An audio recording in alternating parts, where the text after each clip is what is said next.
themselves? What page Yeah. are the minutes? Yeah. There's only 8 pages of minutes. 2, 3 page, third page of the minutes. Okay. Yeah.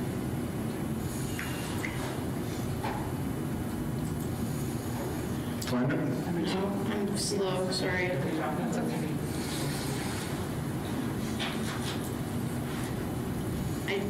I'm blind, I guess. Am I looking at the wrong thing? Minutes of regular council meeting from October 27th? Yeah. It's page 2. Okay. Oh, yes, here we go. Thank you. It's on page 3 on mine. Okay, got it. Thank you. Got it? Yeah. Okay. Any business arising from those minutes? Just a couple points on the most significant issue on the last agenda was the temporary use permit up in Johnson Heights. And I think what culminated it was just a 2-year commitment to this use on that particular piece of property. But I guess the confusion is, or the way it was presented in the press, was it was a 3-year and a 3-year option was the initial presentation. And I think it may have carried on, and I was maybe quite upset about giving an option. And typically in an option scenario for a business, as long as the conditions are met, that option wouldn't be resisted in the future, an allowance. In our case, basically, we're only allowing them to resubmit. So there's no obligation on the city to approve that in the future. It's just a clear definition. We took it down from 3 years to 2, and with no obligation, we'll just left that to the previous or the following council to decide if they want to renew it. So we're just not putting any burden on carrying it forward. Yeah, and that's how a temporary use permit is. Yeah, and I just want some clarity. And I think what happened is, the perception is that, if you give someone with a 3-year term and a 3-year option, there's an overall 6-year commitment that could come out of it. And I say that this is just not it. We're just allowing, they can submit, but there's no guarantee they will get anything. That's correct. Yeah, so I just want to make sure that was up front. right. And the other thing pertaining to it is that the biggest contention up in Johnson Heights, I think it comes from the neighborhood conceptualization that occurred. Maybe it was presented as a neighborhood plan or as part of a neighborhood plan, and the expectation that comes from that is this is what we're putting in place. But that is the cart before the horse in many cases, because we haven't got that as a priority as a city. Whether that's, this is just them dreaming up there what it could be like. So we've got to carry on that process through all the different neighborhoods and create something that works for everybody. So once we get that input from each neighborhood, we'll piece it together, prioritize it, and create a plan from that. So the expectations up there where we're going to create this commercial and a beautiful residential zone. But the reality is it's zoned for a man camp. We're zoned for that type of accommodation, and that's what we agreed to. So I just want to make sure that that's clear as I can make it. Great. All right, thanks for your comments. Any further comment on business arising from the minutes? Ms. Floyd, did I actually ask for everyone being in favor of adopting those minutes? All right, thank you. So we're going to move on to now item 5A, Development Services. Mr. Simon, you have a presentation? Yes, I do.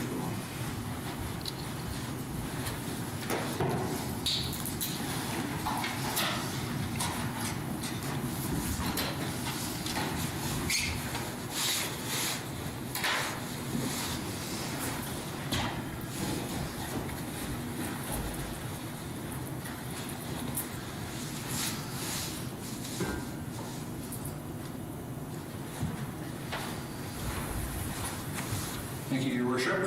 So the first application we have before council today is a development variance permit application. This application seeks to vary the minimum front yard setback requirements.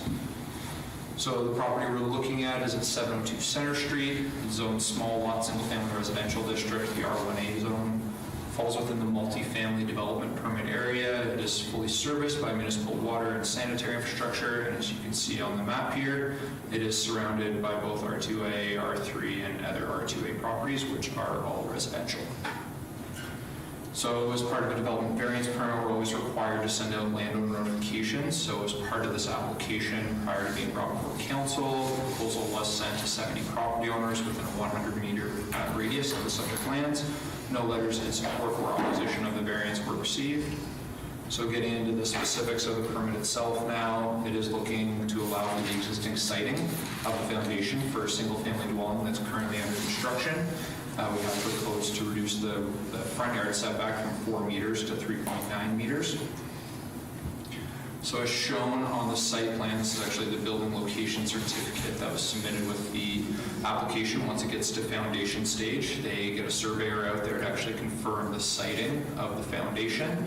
It shows that it's at 3.96 meters from the front property line. Staff do propose increasing this to 3.9 meters, given the fact that it is only at foundation stage, and as they proceed through the construction process, in subsequent surveys may be required. If there's any minor discrepancy, then you won't be seeing this back to council again, and we can get it all dealt with now. So it is at 3.96 meters, and you can tell it's at the end of a cul-de-sac as well. So due to the curvature of the cul-de-sac, the portion where it's at the shortest is where we need the variance to, and you can see at the other end of the foundation it would be well beyond the 4-meter setback. So staff are supportive of the variance for the following reasons. Quite minor. It's to correct a siting error that occurred at the foundation stage. Generally, what would be happening, or what should be happening, is that when they go to pour the foundation, the surveyors would come pin the site to make sure that there are no siting issues. Staff are usually pretty adamant when we're reviewing the building permit applications that if they're right on the mark of meeting the setback requirement, we advise them that they need to be very careful, because even if they're encroaching by 1 or 2 centimeters, it does have to come to council for a variance, and this was the case here. So correcting the siting issue would create undue costs for the owner if they were required to alter the foundation to meet that 4-meter setback requirement. Minor variance will not have any operational impacts on the city's public works or engineering group as they go for snow clearing. And the impacts on the aesthetics of the building are negligible given how minor the variance is. It really is only 4 centimeters. So compared to another property, you would see that it's zoned the same way. Staff do not feel there would be any aesthetic implication of this.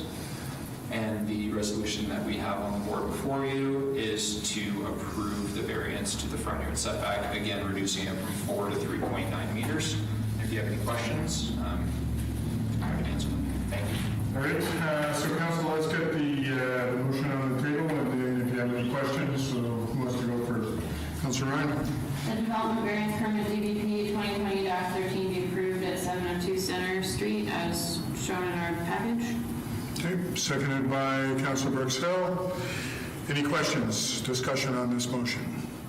I think this is pretty straightforward, and I agree with you, Mr. Simon, as far as allowing this. Let's get it done now, and then if there's any problems in the future, it's negligible and can go forward. So I'm definitely supportive of that. Seeing no other questions, all those in favor? Opposed? Motion's carried. Thank you, Mr. Simon. Going to go on to announcements from the mayor. Just want to remind everyone tomorrow is Remembrance Day, and there will be a few of us down at the Cenotaph to do the traditional Remembrance Day service. But the Legion, the Royal Canadian Legion here in British Columbia and across Canada, has asked everyone to honor their loved ones and honor the war dead from their home. So either watching that on TV or quietly doing that in your own tradition, or here locally, the CKXR radio is going to, has recorded the speeches that will be read live at the Cenotaph, and they will be played at the same time that we are speaking them. So you'll be able to honor that way. So I just encourage people to stay at home, to be COVID safe, and honor in the way that you normally would. It's important for us to remember those who fought for our freedom, and I just encourage everyone to take that few minutes at the 11 o'clock hour to pay tribute. Also want to mention about masks. Last council meeting, council was supportive of wearing masks in areas where we couldn't physical distance or in our businesses. It's been mandated in my business when we have clients in that we shall be wearing masks to keep everyone safe. As we're starting to see a second surge here in BC, I'm just going to encourage people to heed that warning. Please wear your masks, keep safe, wash your hands, and respect the physical distancing of 2 meters. We would like to be able to keep our community and our province open for employment, for education, and of course, here in our community for our recreation. So just encourage people to do what they can to keep safe. Thank you again. We're going to go on to item 9A, bylaws. Mr. Simon, you have another presentation for us.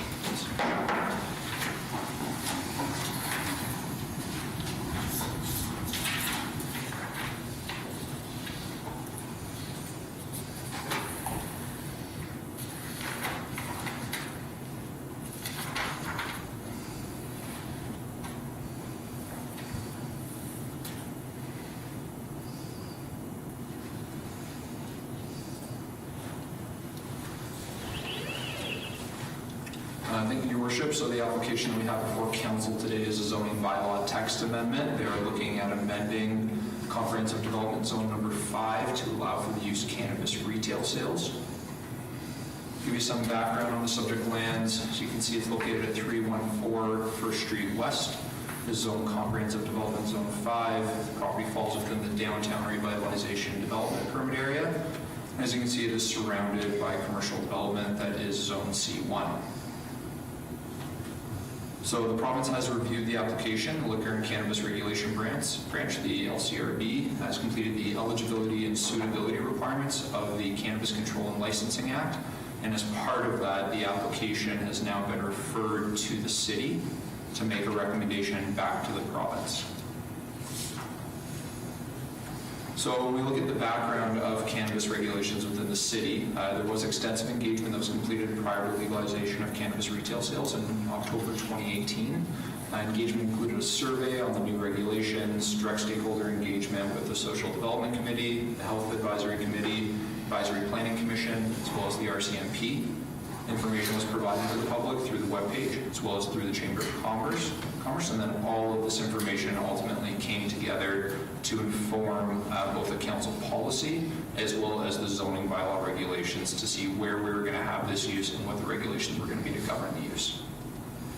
So getting into some specifics of the proposal right now, CD5 does not currently permit cannabis retail sales, and the zone is intended to allow for the development of a liquor store and pub.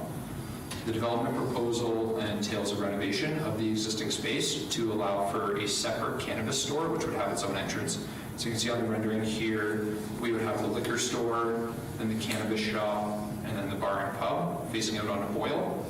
And the floor plan here shows how there would be a completely separate entrance.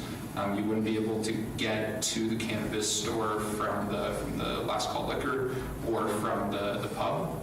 It would be a completely self-contained unit through the renovations. So staff have completed evaluation of the application. When we look at some of the policies in our official community plan that help guide staff when we're evaluating rezoning, this application would really pertain to section 3.3, which includes a lot of goals and policies as they relate to the economy.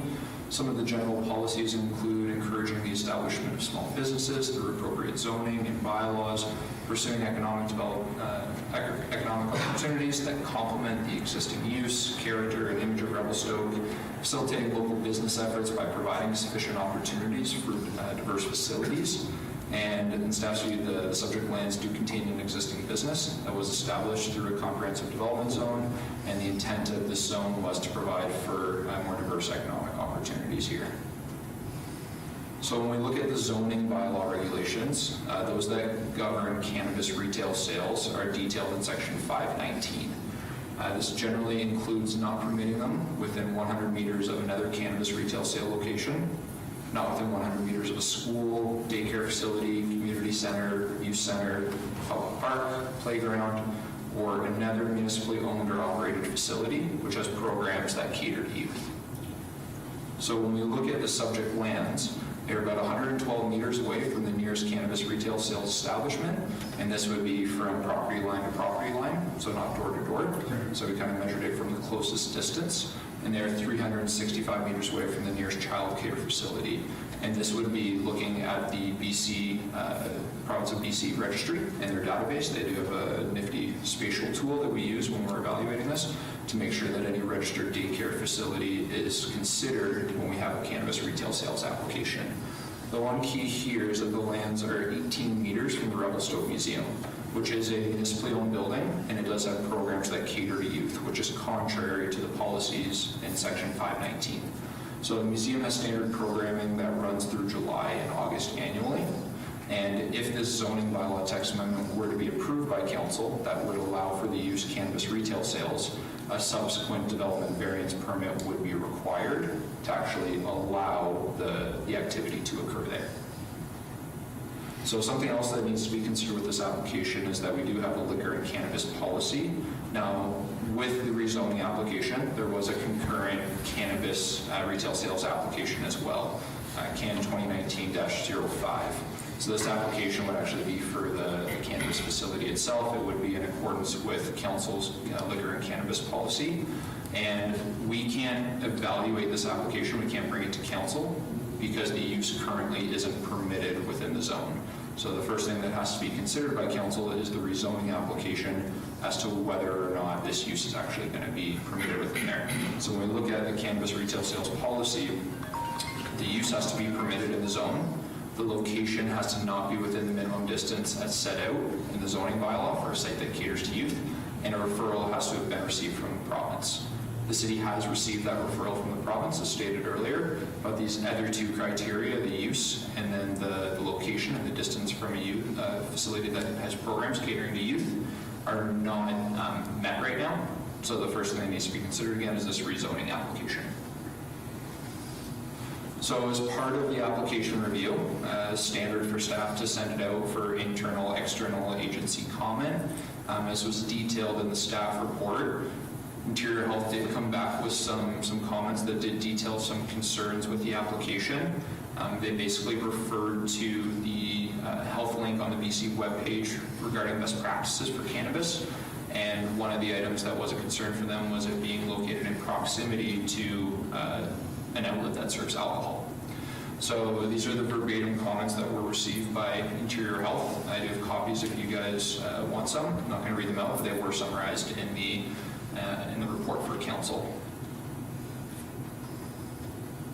So as the application does not comply with the zoning bylaw requirements, staff are not supportive of the proposed zoning bylaw text amendment. We do note that the applicant had provided a letter in support of their application, given the fact that our meetings are still closed to the public, and that has been provided for council to review. And as such, we do have the recommended resolution that's in the staff report. Now, because there is obviously an option for council, should they choose to grant first and second reading and direct this to a public hearing for consideration, we have prepared an alternative council resolution as well, should that be the direction that council wishes to proceed today. Thank you, and we're available for questions if you have any. Okay, so just before we go forward, I just have a couple of questions, Mr. Simon.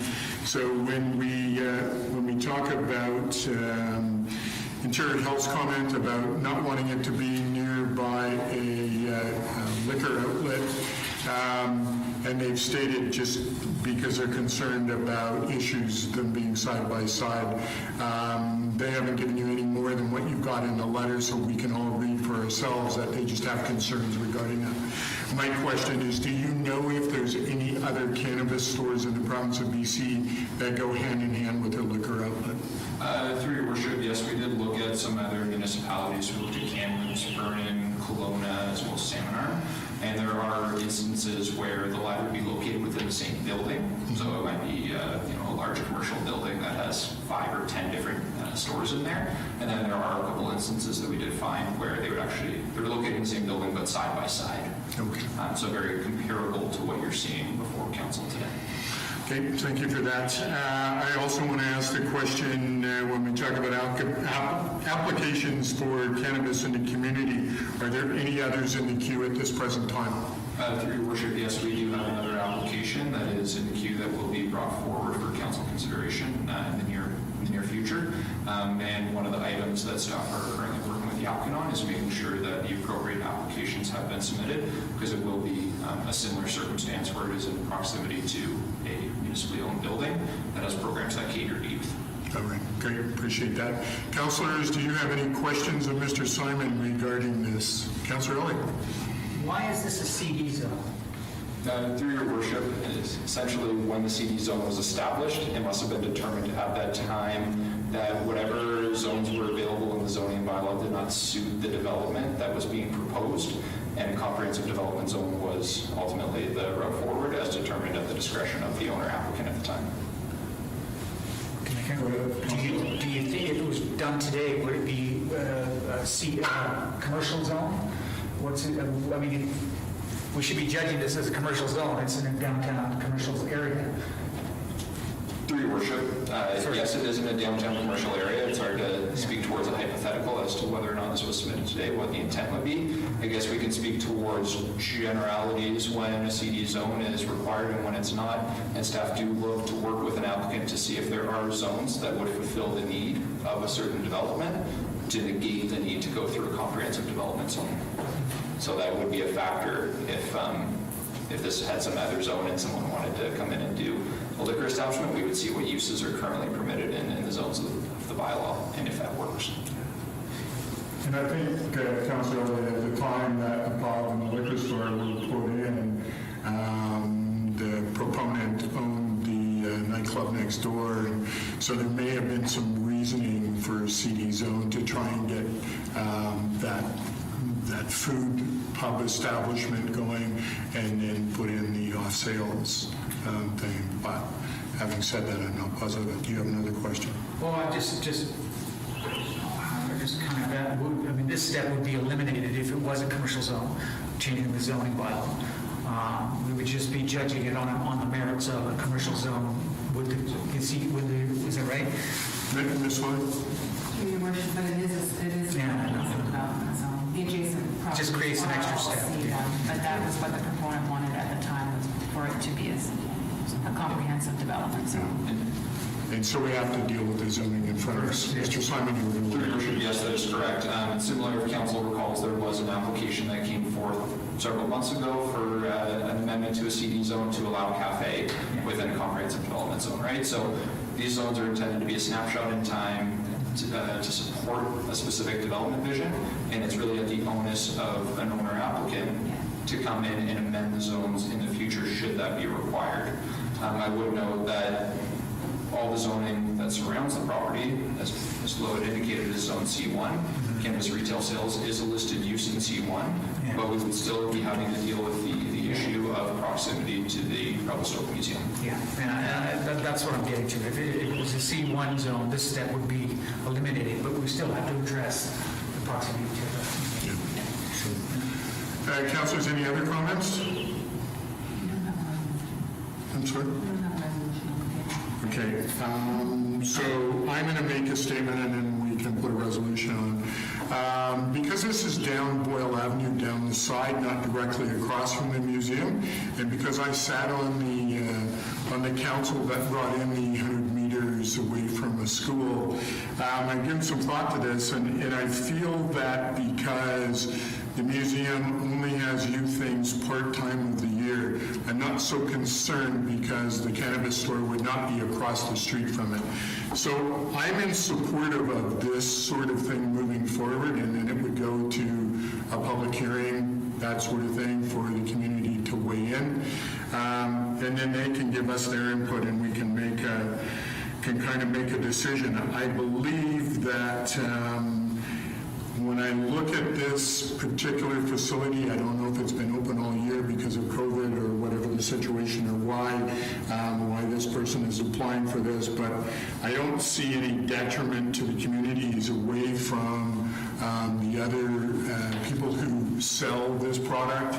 And so I believe that we could at least look at it by doing the second motion that Mr. Simon has here, that we read it a first and second time, and that we do a public hearing. So I'm just wondering if I can get some feedback from councilors on that before we go forward. Councilor Ryan.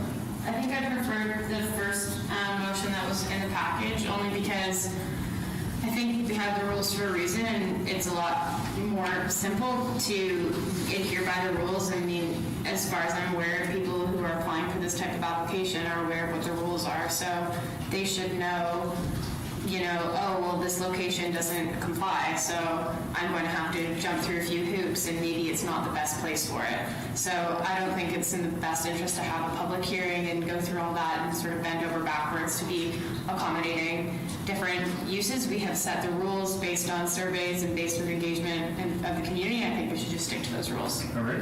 Is there any other comments from other councilors? So how many cannabis stores are we allowing in that, within 200 meters of that zone? Is there three or four cannabis stores already? Through your worship, I can, two, yes, and I can let you know we have 4 currently within the city. Okay. This would be the 5th, and then we have an application for another one. Yeah. Is this falling in the downtown area or on the fringes?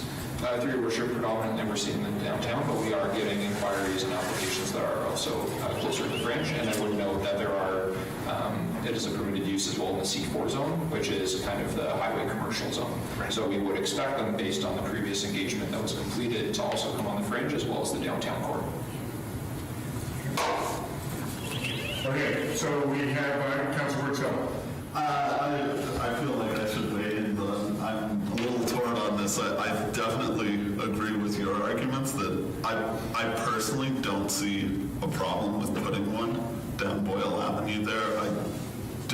I can't see how that would have an influence on children going to the museum. However, I also agree with Councilor Rind that we already solicited a lot of feedback from the public, and you were there. This was one of the most successful surveys at the time that the city had ever done, and I really feel like the council did a great job, council and the planning department, of coming to a good compromise that represented what the town wanted. And so to go against that, I'm kind of torn. I don't know how I'm going to vote. Okay, so do I do one of these motions on the table?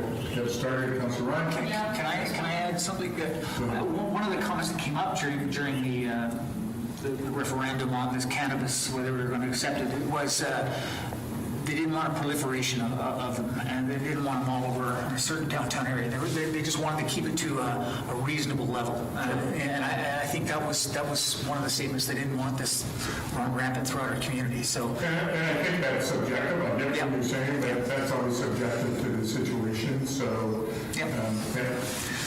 Okay, Councilor Ryan, do you want to put your motion on the table? Sure. It's on your package. Yeah, the zoning amendment bylaw number 2279 be denied. Is there a seconder for that motion? Councilor Brooks Hill. Okay, any further discussion on the motion?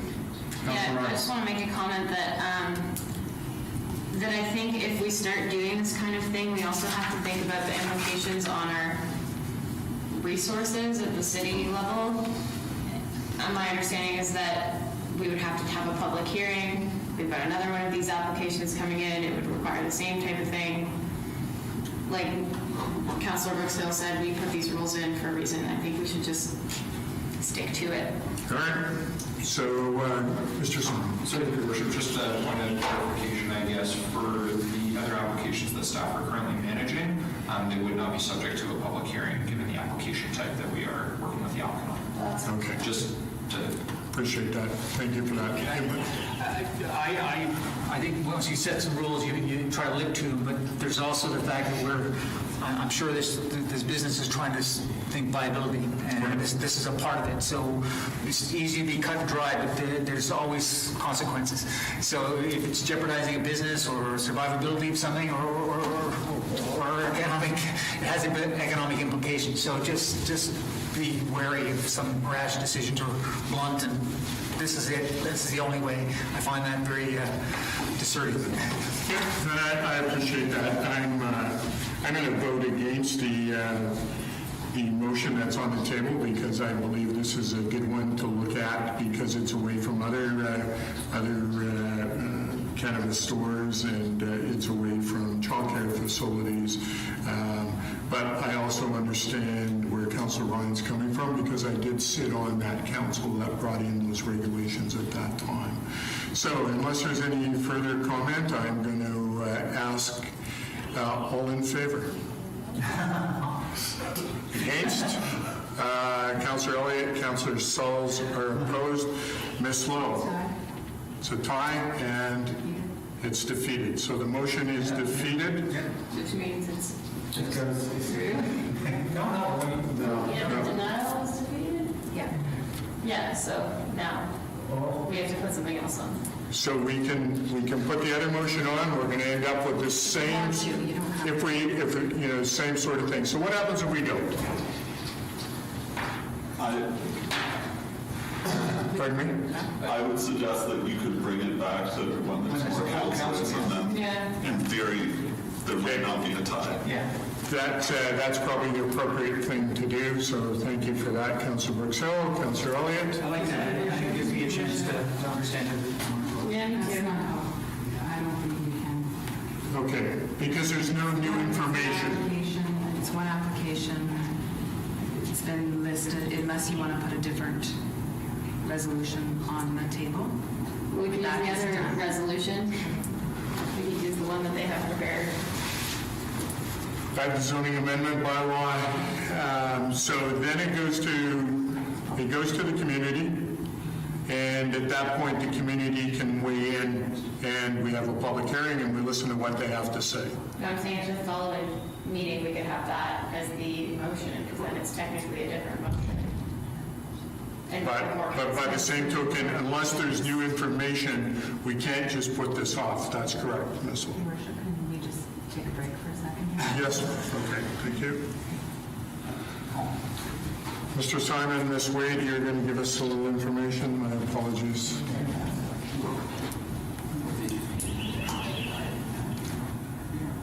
6 months. You have to pass something. They have to pass some. Yeah, so we have to have a motion that's passed to decide with it, right? I mean, so the first motion that was on the board was to deny the bylaw. That motion was defeated. If this motion is now presented, and assuming that that one is defeated as well, we still need some type of motion to give staff direction. We had a situation that we encountered previously when we were looking into the history of one of the files where a development variance permit application where staff recommended to deny the DVP was ultimately defeated, and then it was subsequently brought back again for council consideration. So that could happen, you're saying? It's a unique circumstance. Staff needs some direction from council through a formal resolution. Okay, so, I mean, before we put, What are you suggesting as a residential? Could happen since tabled. Yeah, I would suggest having it tabled and brought back for consideration. Under what context? Should have been tabled to begin with. Consideration for first and second reading is denied. Then the bylaw fails. Yeah, so. okay, so we put the second motion on, then we can bring it back for reading, second reading, or we've got it here, be read first and second time. So if we just do the first time? We can do, Okay, sorry. bring it back for reconsideration? Yeah. Yeah, I think that would be the, I think that would. Carol made that motion. So where does this sit? Can you recap? Your Worship, we bring back the report for reconsideration. Perfect. Yeah. I'll make that motion. Second. Second, okay, so just, staff. So, Your Worship, what it is we defeated a motion to deny. So if council wants us to bring it back for consideration of first and second reading, when there's more people here, then that's what we can do. Okay? All right. Sounds good. Otherwise, if the motion that's on the board is determined today, and or is reviewed today by council, and it ultimately fails, then the bylaw would be defeated. So the worry is that we don't have, we've only got 4 people at the meeting, so I would suggest that we actually just table the report to the next meeting when we have more people. And we can just bring it back on. That's good. Council is satisfied? You okay with that, Councillor Ryan, Councillor Elliott? So we'll make that motion where so we're going to make a motion to table this to bring it back to the next meeting.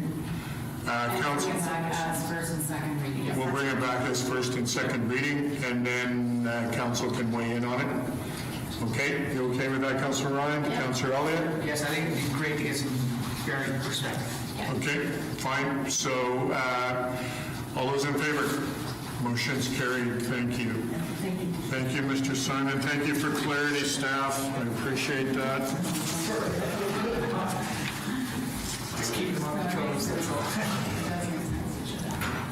Okay, we're going on to item number 11A, cost-sharing agreement.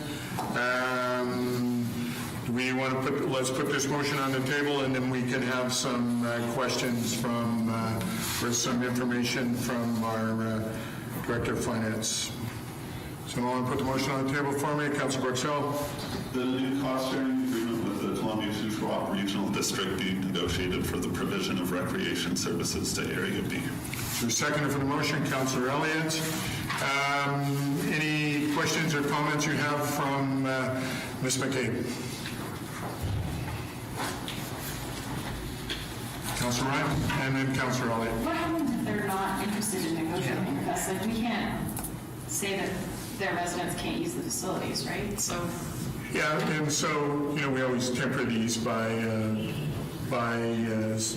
having a kind of a suggestion that this sort of thing may be coming along, and also that their people are utilizing these parks. So,